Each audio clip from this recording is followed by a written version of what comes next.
Hey everyone, this is a Black Manga Critic here with another video for the channel. Now today is Saturday, and I did say that I would come out with Dragon Ball Super reviews on Sunday, but because this review of episode 102, I believe, is so late, I figured let me do the review tonight, put it out before Dragon Ball Super, the sub version comes out, just so you guys have this video to watch, if you're waiting for, Dragon Ball Super episode 103. So, remember, if you're new to the channel, like, comment, and subscribe. Hit that notification bell button when you do. Follow me on Twitter, like the page on Facebook, and that's all I got to say about that. So, if we're going to get into Dragon Ball Super Episode 102, we have to talk about, got to talk about Gohan. And like I said, like I've already, in other videos, I've already talked about, why Dragon Ball Super is a mediocre show, when you compare it to other battle shonen, right? Why the logic is kind of like ridiculous. I don't want to say there is no logic, but the logic is very sort of like weak. But if we're going to talk about this episode, we got to talk about Gohan, right? And I think the reason why I generally thought this episode was because I appreciated the way that they brought back the sort of old school kind of Dragon Ball style of battle, where you have individuals who are very much so aware that ki is a very complex thing, and the way that the martial arts sort of include ki into tactics is also can be very complex in a lot of ways. And I like that they brought back sort of like a fighter who sort of is like a throwback to the old school sort of Dragon Ball ways of battling, where characters were aware of the way that other characters sensed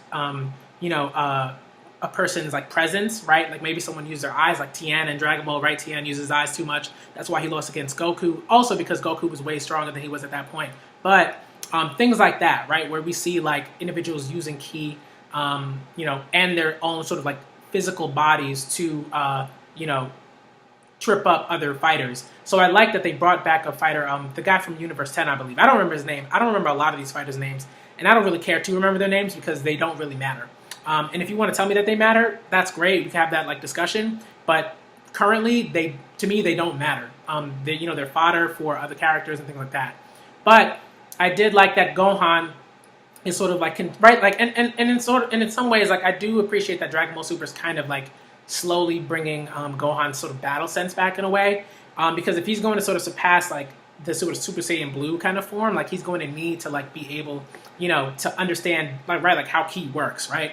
And he has to understand that a fighter may this guy from Universe 10 may come at him with a style that he's not accustomed to, because I don't think Gohan's ever had to face a fighter that's used ki in that way, right? Most of the fighters that Gohan have faced usually are very straightforward in what their particular ability is, and the fact that Gohan can just kind of thwart that, via brute strength, right?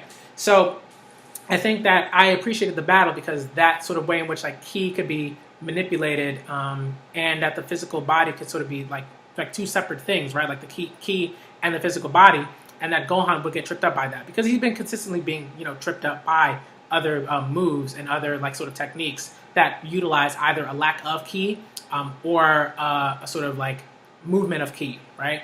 So I appreciated that battle. I thought it was great, and I thought that at some level Gohan just kind of had to really throw punches, right? Because there wasn't really a way in which he was in this way he just had to wait out the technique. I think in one way, I think that usually, let's say in something like Dragon Ball, characters will find a way to thwart a particular technique. But in this episode, Gohan didn't really find a way to thwart it.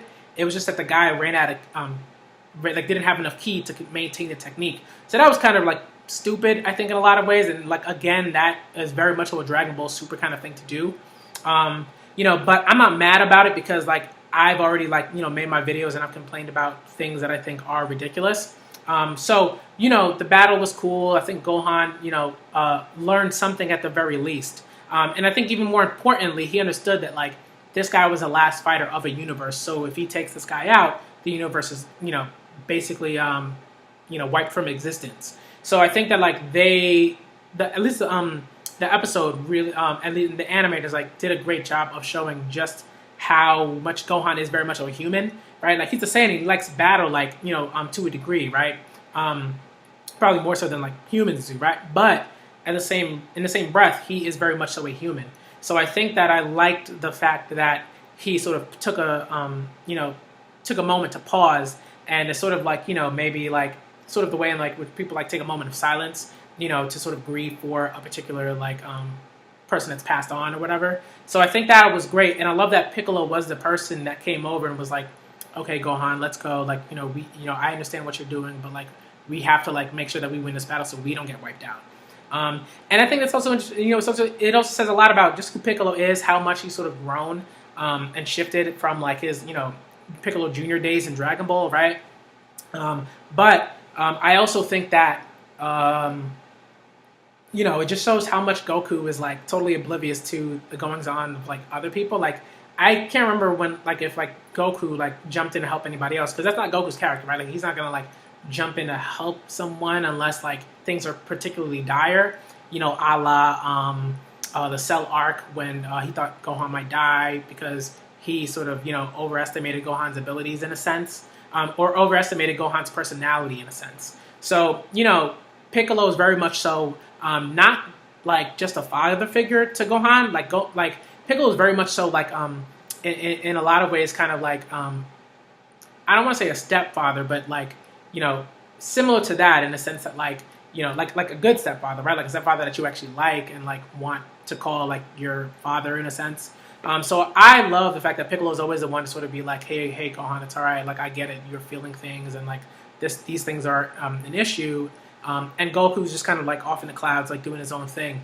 I think there's a subtlety in that that Dragon Ball Super and like Toriyama and other writers have continued to showcase in Piccolo and Gohan's relationship as very much so as a father-son relationship. And Goku's just kind of like the father, right? Like by like blood, and by sort of virtue of like having sex with Chi-Chi and and Chi-Chi giving birth to Gohan and all that, right? Like stuff like that. But Piccolo was very much so Gohan's father to me, and that's all I'm going to say about that. So that's basically all I got to say about the episode. I mean, there weren't really too many other things that happened that I can remember. I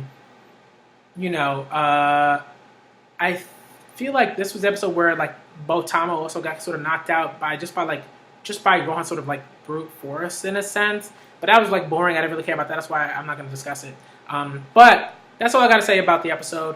It was an alright episode. Like it wasn't like fantastic or anything like that. But I think that any episode with Gohan tends to be better than the majority of episodes that are presented by like Toei Animation. So that's all I got to say about the episode. So I'm the Black Manga Critic with an episode review of Dragon Ball Super episode 102, and I'm out.